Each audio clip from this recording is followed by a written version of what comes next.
Hello, and welcome to our very first Sunnyview School podcast with no name. My name is Albert Chavarría. I'll be your host, not because I'm any good, but because there's nobody else to do this. Joining me today are three incredible people. Let's start with the students. I'm Gabe Chavarría, year 13, prefect. Prefect, all right. And young lady, you are? Every year 13 is a prefect. Thank you. I'm Hiya. I'm a year 13 student and a prefect. Excellent. And hello, gentlemen. I'm Mr. McKean. I'm not a prefect, but I'm English and drama coordinator. Excellent. So the idea here is that Mr. McKean kind of mediates, joins in the conversation, keeps it civil, doesn't, make sure that nobody argues. And actually, behind Mr. McKean, we have the audience. The audience is Niels. Niels, is it? Yes. Yes. Niels, Elsa, and Mar. Mar and Elsa are the organizers of all this. They will be joining us in a future podcast. And behind me, we have the technical backup. Erica. Hi, Erica. And Jess.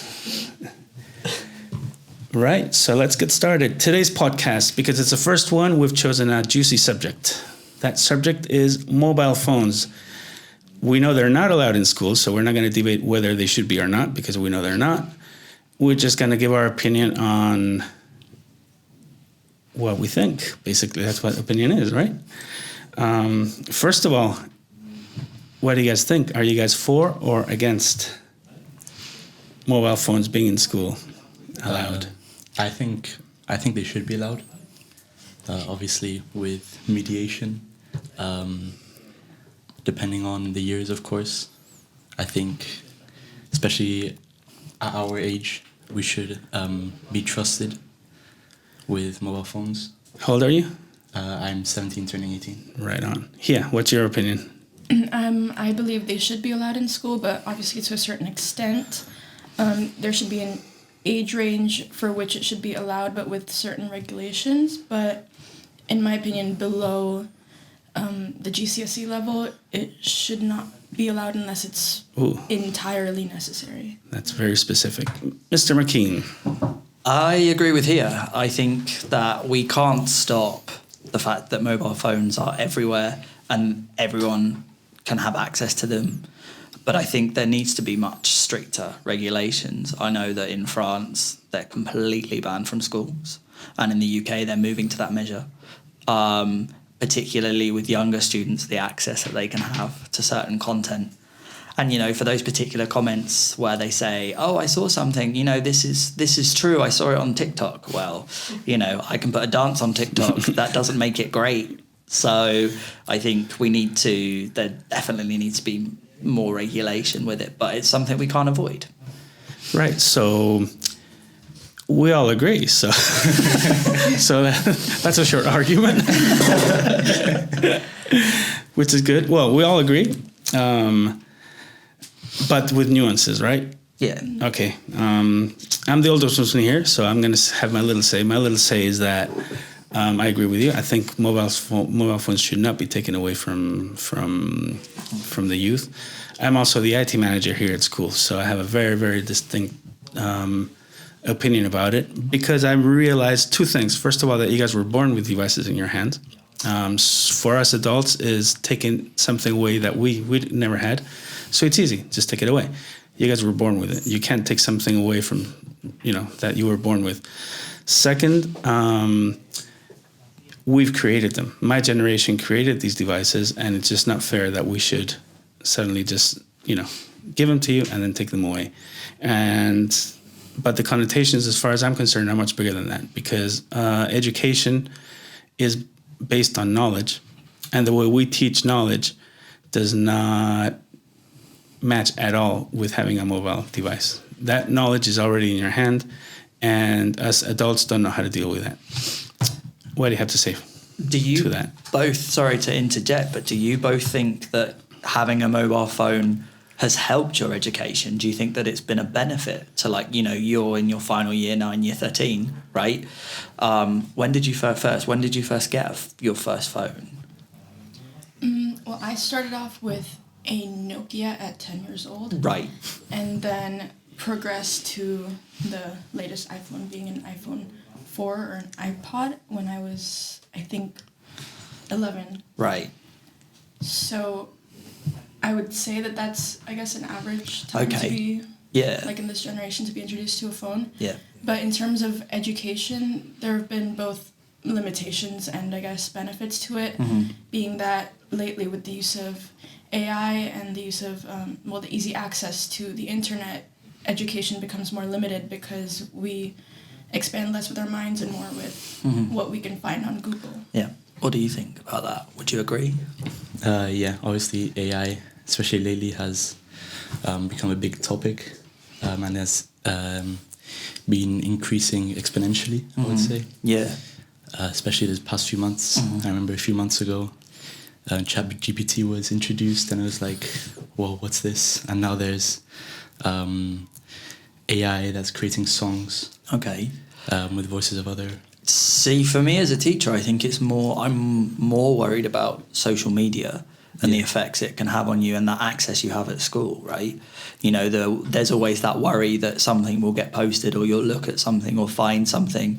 And you know what that's like. If there's a kind of a rumour or something going around the school, it's that will take 24 hours. Can I interject right there? Yeah. Right. So you're talking about social media being used in schools by the students. But what if it wasn't? I mean, what we're trying to do is educate our students not to use them responsibly, or are we trying to do that? Right. Which is the big...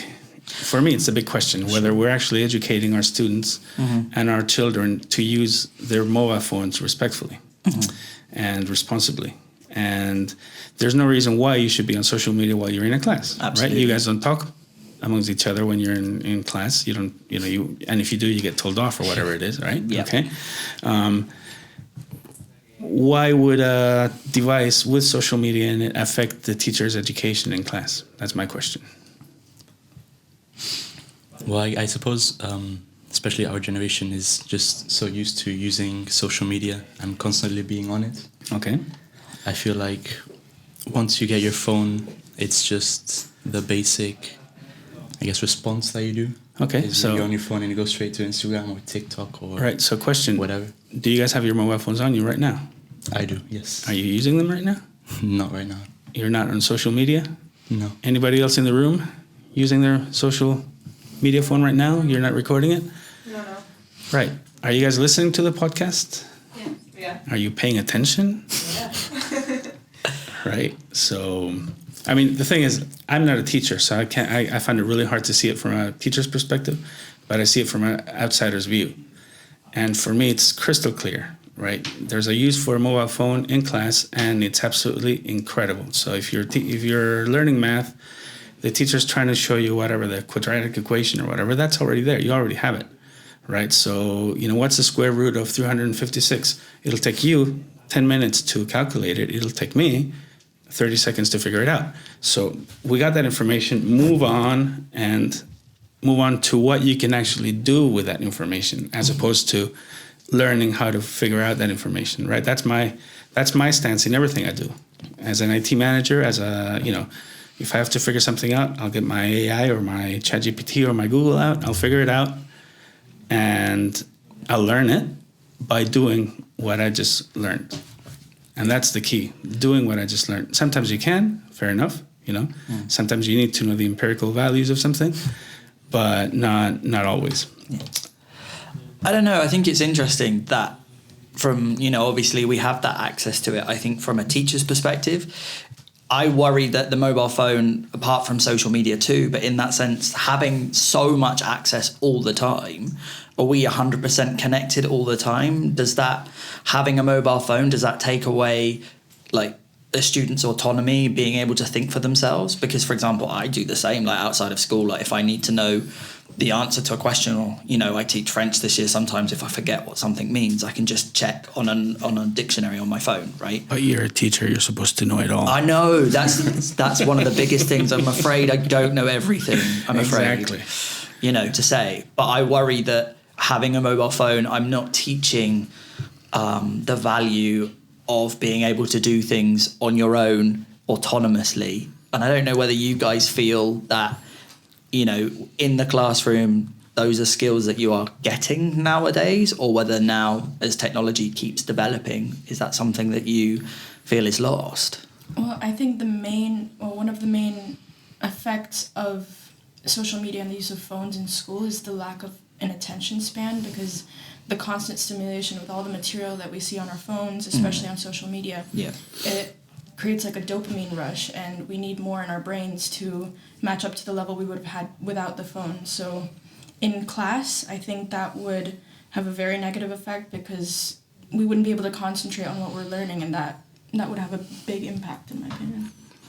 Well, answering what you're saying about the not being autonomous, I feel like it's the same thing as, for example, in the STEM subjects, we have the formula booklet, because, I mean, to be honest, it's quite pointless us memorizing all of those formulas if we can just look them up. I had to. Exactly. Yeah. And now we've moved past that. I feel Wow. And that's why I sucked at math, because of all those formulas. Yeah. Killed me. That's I feel like it's obviously not exactly the same thing, but it's a similar situation where it's not necessarily knowing the information, but knowing how to apply it. Yeah. Which is what I think we need to focus on nowadays. Right. I think in the background, Mario, wanted to say something before? Yeah, can you hear me? No, come a little bit closer. Mar is our deputy head prefect. Okay, I will share with you. It was before about the whole teaching situation with the phones. I think that teachers, I mean, I don't know if I want to be a teacher yet, but I'm thinking about it, and I honestly think that traditions are very important in the classroom. Like, for example, reading a book in English Lit, you need to read that book. And I know that people don't do that. They just go online, they watch videos, and they look at summaries. I think you're cheating yourself. I think it's even disrespectful. So I think that's a really big Makes sense. part about the phone and having all that information in front of you. That feels like you're cheating yourself out of an education, and you're inherently disrespecting your teacher by not making the most of those opportunities that you're being given. Right, so there you're talking about getting the basis of how to learn, right? Which I think is really, really important, right? So you can't, he was talking about attention span. If you don't learn how to concentrate for more than 5 minutes in a row, you're never going to be able to learn, right? And I think you're totally right there. I'm not sure where respect or disrespect comes into it. Probably because those teachers have spent a lot of hours trying to learn how to teach you guys with old-fashioned techniques. Maybe, I'm not sure. What do you think, Mr. McKean? You're a young Thank you. university student not so many years ago. I think, as a teacher, we're always looking to continue learning, right? To be the best teacher, you're always kind to look to hone your craft. This is not something that when you've got your teaching qualification, this is something you always need to. And you need to look at these new technologies that are coming in and how to apply them in the classroom. Like for me, I test with some of my groups kind of technology and how this can be, used properly in the classroom. I think to support Mar's point and to kind of go there, again, it's this worry that having the mobile phone there, it'll be used as a crutch, right? So, for example, if I give a class a text and they immediately will just get out there, if they, I don't want them to think, okay, well, I have my phone, so I'll just get out my phone and I'll find out about this text or I'll find out about this. I want them to be able to do it themselves. I want them to be able to think, okay, I know this word or I can see this context. And I think those are skills that are translatable into the workplace or they're translatable into real life, and I don't want basically, a student to be using their mobile phone essentially as a way of kind of, as a form of dependency. Okay, so going back to Mars' argument, and this I'm biased because I know the answer already. Yeah. And going back to our students, Gabe, do you like reading? Not particularly. I mean, yeah, I'm gonna say no. Right. Was the use of devices, mobile phones, influential in that, or you just never liked reading? I would probably say it is influential in that. The use of devices and stuff. Do you think your parents were at fault with that? Let's bring parents into it. So putting me under the spotlight right in front of my father. Gabe's my son. No. Speak freely, child. Big revelations here. Wait, can you repeat the question? Well, is the fact that you don't like reading brought about by your use of devices, having constant access to devices at home, being an IT manager's son and having TVs, computers, and all sorts at home? I mean, I think I would say yes, because when I was younger, I was like, oof, I'm not going to read, I'm going to go on the Xbox and play whatever, Call of Duty or Ghost Recon or whatever. Damn. But I don't think it's like fault of your own, because you were always trying to get me to read. Thank you. Oh my God. I thought you'd never say that. You were always telling me to read. You were giving me the Catcher in the Rye, for example. Yeah, I was going to say, I remember you had that in your bag for like a year and you never once did you touch it. I read two chapters. Two chapters. Right, so it's not a lack of trying. No. Right. Hiya, do you like reading? I do like reading. You like reading, and yet you've had a mobile phone since you were 10. Yes. Right. So where's the middle ground there, Mara? What do you have to say to that? I do now kind of realize that. I read more as a child mostly. I would say because of we had a lot more free time and I was able to read more. I guess books at my level, and that at that point in time I really enjoyed reading them. And now, with the phones and with English literature, I find myself reading books that I'm assigned more at school, because I find that I might be wasting my time reading leisurely. Obviously that's wrong, but I just feel guilty not spending that time for schoolwork.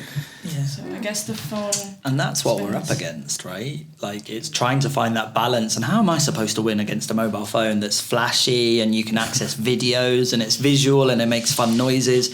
And for me, like, I've always loved books. I have a mobile phone. I'm a massive nerd too outside of school. I have a PlayStation. I have a Switch. So, like, this is a world I'm familiar with too. But again, I'm trying to find that balance and almost trying to find ways of almost, okay, if you can't beat them, join them. So using kind of applications to get students involved with books like Goodreads, for example, which, recording, what you've been reading, or kind of even book talk.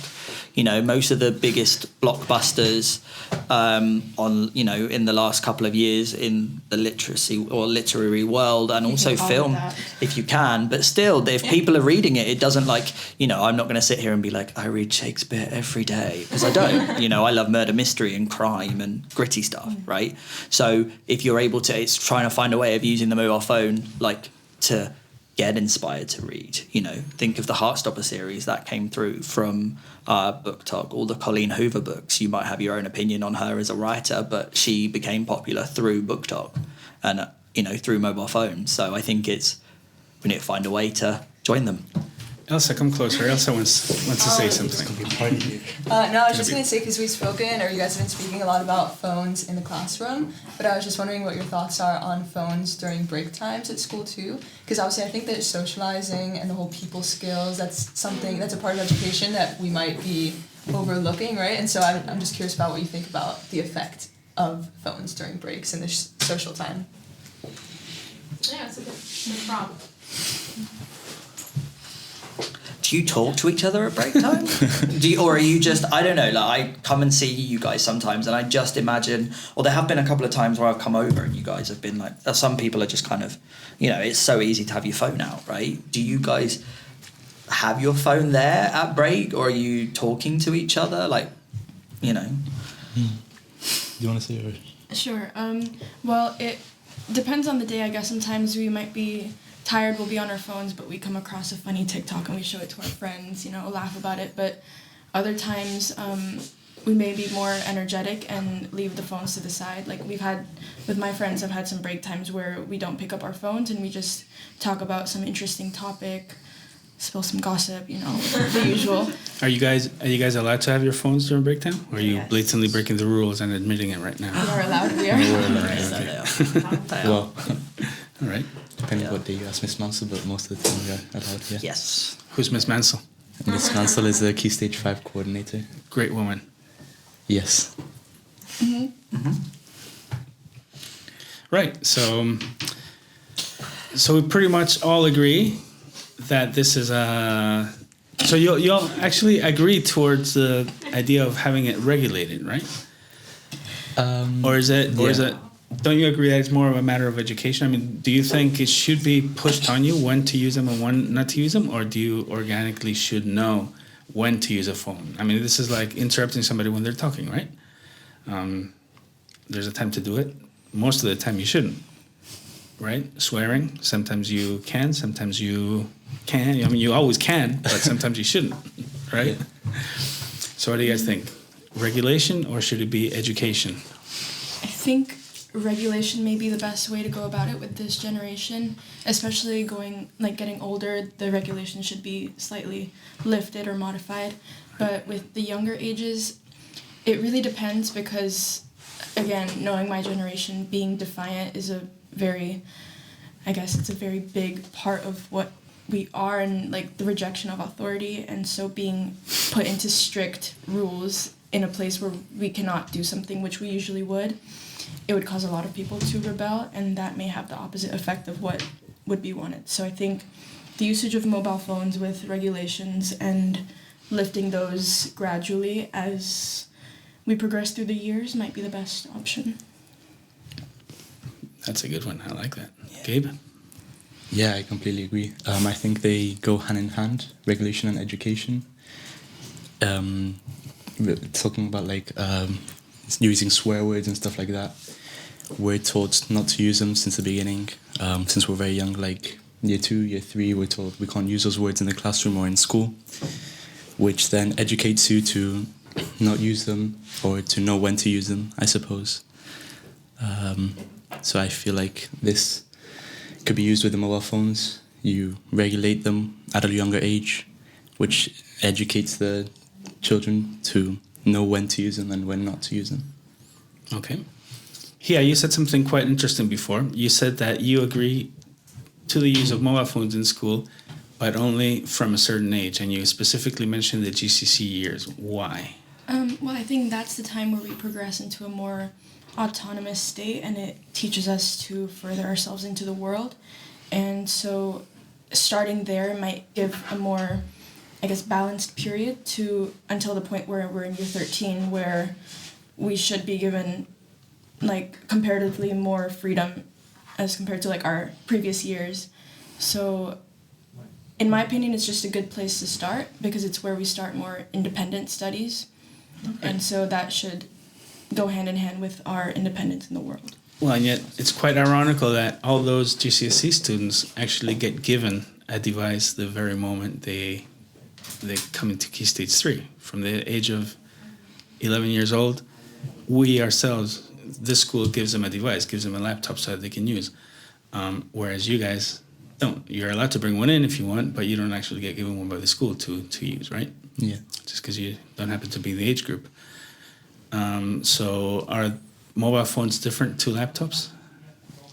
Anyway, but before you answer that, Mar had something to say, please. But I also think that the GCSE years are really crucial to development and people skills, like Hiya mentioned before. So I look back at GCSE, I was a year ago, 2 years ago, and I think that not having a mobile phone was really important in making friends, in talking, and I think that it would be a real shame if these kids were kind of that opportunity was taken away from them because of the mobile phones. Because I know there are people who talk with their friends regardless, and then there are people who don't. And, during that period, that could really determine whether or not you're the person who will speak to someone new, or if you're just going to stay, within what you know and just stay on your phone. So I don't agree with the GCSE age. I think it should only be A-level. Right, and what's your thought on interactivity, personal interaction between people? Do you think that's soon going to be obsolete? Because really, as we all proved in lockdown, it's really easy to get along with people without having to actually see them.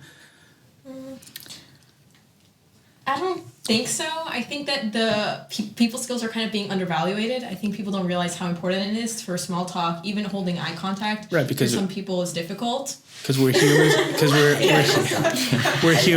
we're humans, and we're social animals, right? Yes. Yeah. So wouldn't you argue that that comes naturally anyway, without having to be taught? Whereas devices, same as devices, you guys are born. Not even you guys, but the people that are GCSE now really were born with a device in their hand. Yeah, but I wouldn't say it's natural. Like, I would say that the use of devices is unnatural. It's, as we would say in lit, it's dystopian, because the fact that we can just talk with someone without having to see their face is, like, kind of beyond me when you actually, like, think about it. So I think that it goes against nature. I tell you what, that's a godsend to me, because I'm the most unsociable guy you've ever seen in your life.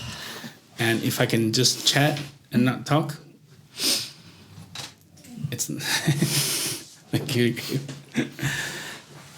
One of the cameras just stopped. Anyway, Okay, so I think that's probably that's a debate maybe for another podcast. But Mr. McKean, what are you? Are you a sociable animal? Are you a social animal? Do you like chatting? Do you like not chatting? Do you like talking, or do you like? Although potentially, at school I present kind of myself trying to be, effusive and talking to people outside of school, being at school all the time, I get out and my social battery is depleted. So having a mobile phone, and I understand the students in that sense because I can relate to them, the use of mobile phone. I hate when people call me. Don't call me on the phone. I hate holding eye contact with people. Do you answer when they call you? Because I never do. No, I don't. I'm like, text me. Right? I've always put that down to me being better at writing than speaking. So, but that's really just an excuse, And I think obviously my mobile phone has facilitated me and kind of has helped me in that sense. And I've had to be careful and put boundaries, and kind of particularly during lockdown, you'd have to put boundaries and seeing people's faces and talking to people, So I understand the students from that perspective. Like, I understand why they would just kind of resort to their mobile phone, and maybe not so much we need to regulate. I think maybe more putting boundaries and limits. Because the language is important, right? Because regulation sounds horrible and it sounds like, no, you must not do it. And if you tell a 16-year-old no, that's like the worst thing in the world, right? So not just a 16-year-old. I think control. Yeah. Every action has a reaction, right? So if you try to control something, the immediate action is to fight it. Right, of course. Yeah. So I think more boundaries and limits and kind of being, and setting good examples, right? So... yeah, I can see, and I completely understand why there is, this use of mobile phones and why these questions come up. I think we just have to kind of evolve with it and accept, Cool. Well, one final thought before we leave, or one final question. Addiction, right? There's a lot of talk about in fact, it's one of the biggest arguments towards the regulation and the banning of mobile phones and devices in young people is the addiction it creates. Do you guys know anybody that's actually addicted to their phone? Yes. Yeah. Yeah? Yeah, I do. Yes. I don't know. I don't really pay attention to it. No names, please. No names. Let's be civil here. Right. And is it a real addiction? Can they not live without it? Do they suffer in class when they're not allowed to have it? And they're itching to have it, and they just turn into a different person? They don't pay attention in class because they don't have their devices. Is it that kind of addiction? Because I've never actually met anybody. So I'm curious, what does a mobile addict look like? It's strange. I can see you are. It's strange, I think, because, they're not, I think on one level they're not being truthful to themselves or to the people that they're talking to, because at face value, you would never know, but then they're dealing with all their social activity through a mobile phone. Right. So again, it becomes that kind of crutch, and you see that, and I think, as the students have mentioned before, those social skills have gone, and you think, oh, if I took this mobile phone away, or for whatever reason, imagine you just drop it down the toilet, which has happened to people, it does, right? What would they do? And there are some people that would, or their kind of access, I'll find out information, or I'll talk to someone, or I'll play a game or whatever like that. They won't. Again, this idea they can't think for themselves, what they present to the world is completely different to their online presence. Right, and the way we should approach the education and regulation of the mobile phones with those people should be different, just like a real addict. Do you think they should be treated differently? I don't think treated differently is the right way necessarily. I think helping them and being part of the change and making sure that it's as positive as possible. I think, because I don't think they should be singled out. But I think that we should all be there to support them in the best way that we can, and bring back the human element to it. Okay. Well, finally, the final question now. Yes or no? Gabe, can you live without your phone? No. Hiya, can you live without your phone? I could learn to. But You can learn to. Are you willing to learn? I would like to learn. Right. Mr. McKean? I want to say no, because I think that's the right thing to say, and it'll make me look better. But you can't. You I can't. I genuinely can't. Right. I can't either. I hate the thing, but I can't live without it. Yeah. Because it's a constant source of information for me. And if I don't have that, I'm a really stupid guy. If I don't have that, I'm done. I really am. I look really intelligent because I always have a phone on me. I would say for you isn't necessarily a phone. I think for you it's just a device in general, because Devices. I frequently hear you saying, "Where's my phone?" when you're walking around the house, or you'll go out walk the dogs and I'll call you and I hear your ringtone in your room. Yeah. That's true. But I need that device because I'm constantly studying. It's what I do. There's always new things coming out. There's always new technology. There's always new techniques, and I have to study all the time. If I didn't have a device or my phone, I would be absolutely lost. All right, I think we're done. It's been quite a long one. So thank you, everyone, for coming. Thank Mr. you for McKean. having us. Thank you for having me. Hiya, Gabe. Thank you very much. You guys are the best. I know. Audience, We know. Niels, it was good to see you, even though we didn't hear you. Elsa and Mark. And thank you very much for coming to our podcast called XXX or whatever.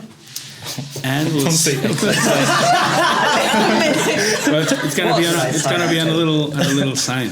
We got to come up with a name, right? I think we'll leave it blank. Sunny views.